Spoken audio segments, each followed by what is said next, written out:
Darkest greetings, horror, sci-fi, and Frankenstein fans. Drew here from Horror, Sci-fi, and Beyond, and we got Eric here, and we're doing another out of the theater review for what movie? Lisa Frankenstein. Yep, the new Diablo Cody written movie directed by Robin Williams' daughter, Zelda Williams. Which is apparently still in the Jennifer's Body universe, which is what someone told me earlier. Oh, I haven't seen Jennifer's Body. Jennifer's Body is in, it's great, and I feel like time has, like, forgotten it and, like, felt terrible about it, but, Lisa Frankenstein, though. Yeah, so let's get into the plot of this movie. Basically, this movie is set in the 80s, and you have this character named Lisa, who is basically Winona Ryder's Lydia character from Beetlejuice, mixed a little bit with Helena Bonham Carter. It plays fast and loose with a lot of references to, like, 80s. Yeah. And she's, like, obsessed with, like, anything gothic and the macabre, and she loves listening to, like, goth alternative music. And basically, she, somehow, I don't remember, resurrects this one teenage guy from, like, the 1800s. I don't know if she has any direct involvement in that. But anyway, so basically, the zombie guy played by Cole Sprouse from Dak and Cody fame, and he's basically moot the entire time. Like, he's totally channeling Billy Butcherson from Hocus Pocus meets Johnny Depp. Like, he studied some Johnny Depp movies to do this movie. Like, from, like, sideburns of we talked about it, Demon Barber of Fleet Street, Sweeney Todd to Edward Scissorhands. Like, it's pretty blatant what references they're trying to, like, crib from in this movie. Yeah, for sure. Yeah, he gives a lot of those, like, those weird facial expressions. Yeah, and this is kind of like your classic kind of coming of age, kind of 80s John Hughes meets, like, Tim Burton with a little bit of Heathers thrown in there. Yeah, no, it's very a teen movie. It's very much of, like, a young love blossoming in odd times. Yeah, it's a classic, you know, like, this girl, she likes this other boy who's, like, the popular guy, you know, and but then, like, really, you know, it's the zombie kid that she likes, and there's a part at the end regarding the other boy that she had the hot for. That's pretty funny. It's really funny. They, she gets to love both of them, I believe, is what you're referring to. Yes, it's very, if you've seen Young Frankenstein, it's very similar to that. Cirilla and the Hay, yeah.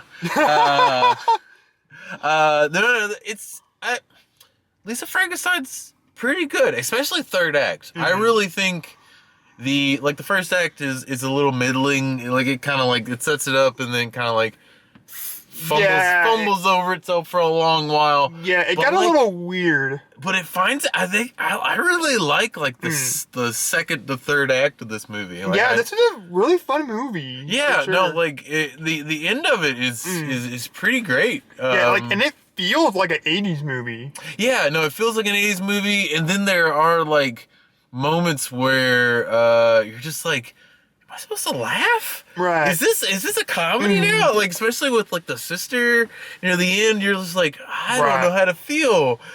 And I love that. I think it's great. I don't know. Like, the second to third act of this movie is wonderful. The setup is fine. Right. But I did. There's the part where Lisa gets high, which was really funny. That was that was trippy. Yeah. Yeah. Well, and I even pointed out to you some of those facial expressions that she was making was very Elsa Lanchester. And then I was like, "Who's Elsa Lanchester?" Bride of Frankenstein. I know that. I know that now because you said it. But whatever.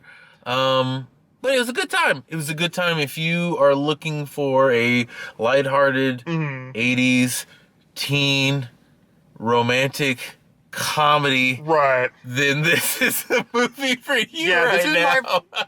Well, I mean, especially in these hard times now. Sure, of course. Yeah. A lot of hard times out there. Yeah, this is a good movie. And plus, Valentine's Day's coming up tomorrow. When you're watching this. So you should go out and see this movie and tell them that you saw a review on this channel. Yeah.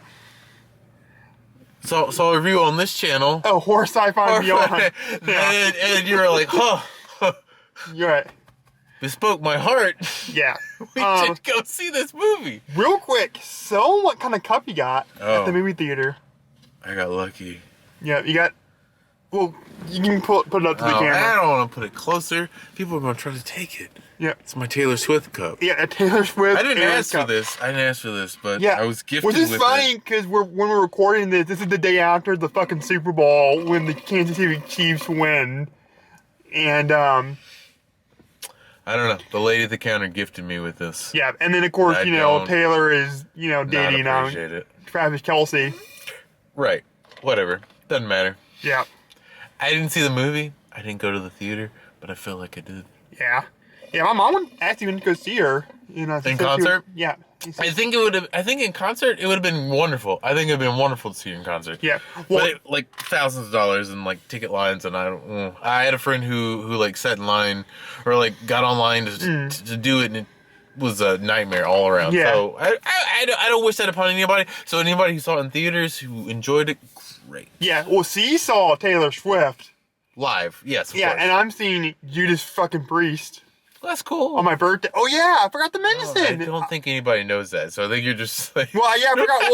I forgot to say that because remember in our last live stream when we were catching up on movies and books and whatever, I mentioned that I wanted to go see Judas Priest for my birthday, and my mom came through. She got us Judas Priest tickets. So this is my announcement for it. You are going to see Judas Priest, and I'm excited. That's exciting. That's cool. They're they're the second most important heavy metal band, in my opinion. What is the first most heavy metal band? It's obvious. It's Black Sabbath. Oh, interesting. Yeah, they're the godfathers of heavy metal. Right, and then Judas Priest would be the ones right after that.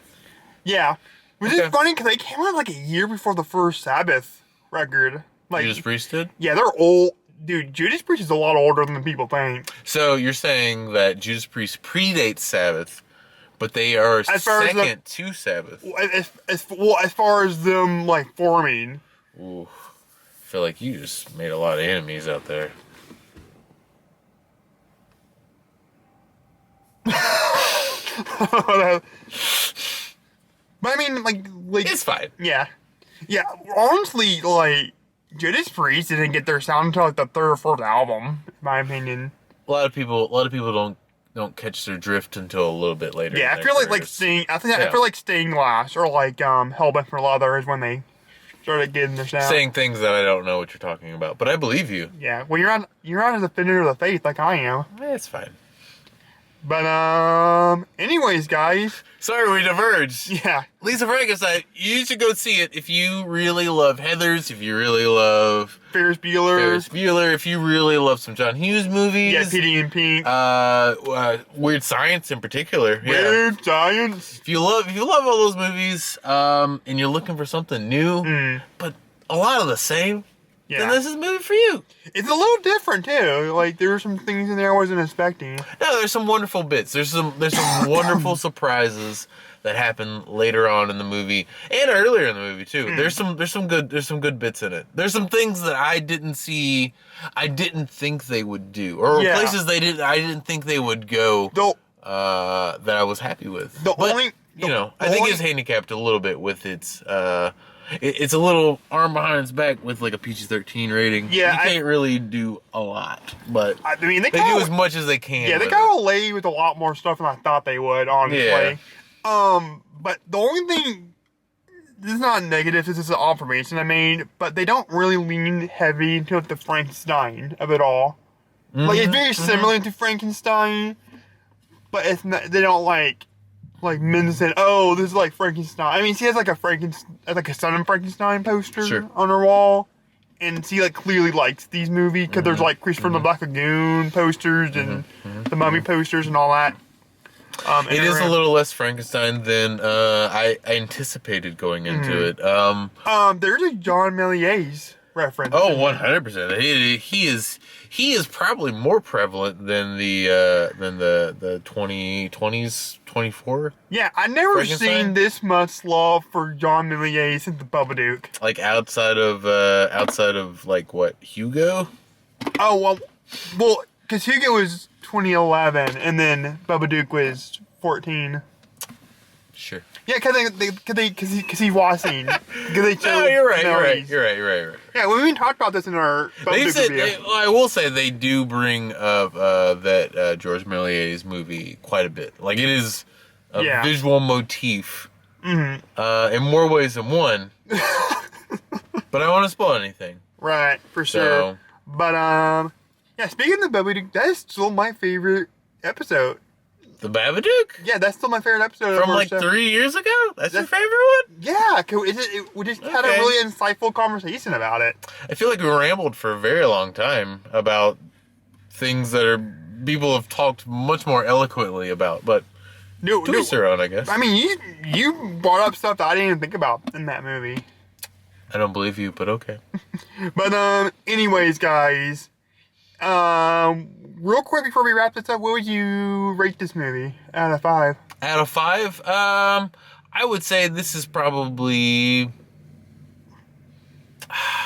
it's about a 3.5 for me. Yeah, I'm gonna go 3.5. Like, it's good. It's really good. I think the second half's better than the first, but yeah, I think it's fun. I think we're gonna get a lot of Lisa, and then the zombie kid cosplays or couple costumes this year for Halloween. For sure. I hope so, at least. Yeah. Yeah, that'd be cool. Cool. Yeah, especially Lisa. Like, she's very like costume worthy. Oh, I mean, yeah, it's cribbing a lot from the '80s sort of aesthetic, and then like pouring it into sort of a Frankenstein mold. Yeah, for sure. It's fun. It's a good time. I will say, before we get out of here, I will say that the sister in the movie, I don't remember her name in the movie or her name in real life, but I love her, and she's wonderful in it. And I think there's some like the mom is the stepmom too. Oh yeah, but she gets killed so. Well, sorry, spoilers. She disappears so early in the movie. This is getting posted way later than the movie's release, so I think. Yeah, but I don't want to spoil. Yeah, I don't want to spoil anything. I will say I do love the poster art for this movie. Which one? All of it. I love all the poster art. Just every bit. Yeah, of it. It's really cool, man. It's different. That's fair. I mean, and plus it's just focus pictures doing that, so it's not necessarily like a mainstream. I will argue that it is a little confusing on how they are able to fuse body parts back together. They don't dwell on it a lot, but they're also just like, you just put them in there, and then it just like electrocutes it, and it comes back together. I'm like, not quite explaining things, but that's fine. Right. Once you're on that ride, I think you're okay with it. But anyways, guys, you ready to wrap this up? Whenever you are. Yeah. But if you like this video or episode and you want to see more spooky and weird content, make sure you slash that subscribe button. Make sure you give this video a King Kong style thumbs up and leave it a killer comment. Also, follow me at Horror Sci-Fi and Beyond on my Facebook and Twitter X page. And this has been Drew from Horror Sci-Fi and Beyond. Over and out. Bye.